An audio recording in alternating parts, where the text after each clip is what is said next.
బొల్లపల్లి మండలం మూగచింతలపాలెం గ్రామ చెరువు తీవ్రమైన కోతకి గురి అవడంతో నిండుగా ఉన్న చెరువుకి గండిపడిన విషయం తెలుసుకుని స్వయంగా ద్విచక్ర వాహనంపై బయలుదేరి గండిపడిన ప్రాంతాన్ని పరిశీలించిన వినుకొండ శాసనసభ్యులు జీవి ఆంజనేయులు, మాజీ శాసనసభ్యులు మక్కెన మల్లికార్జునరావు వెంటనే తగు చర్యలు తీసుకోవాలని అధికారులను ఆదేశించారు. రైతుల ప్రయోజనాలు గాలి కొదిలేశారు.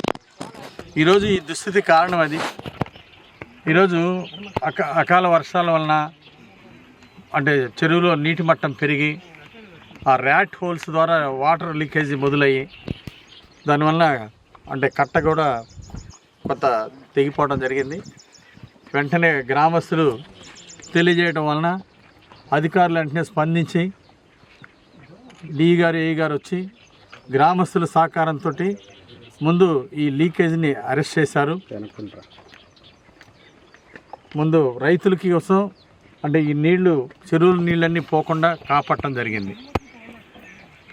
ఇప్పుడు తెలుగుదేశం ప్రభుత్వంలో అంటే ఇలాంటి చెరువులకి భవిష్యత్తులో గండ్లు పడకుండా అవసరమైనటువంటి నిధులు తీసుకొచ్చి ఈ చెరువులు మరమ్మతులు కూడా టేకప్ చేస్తాము.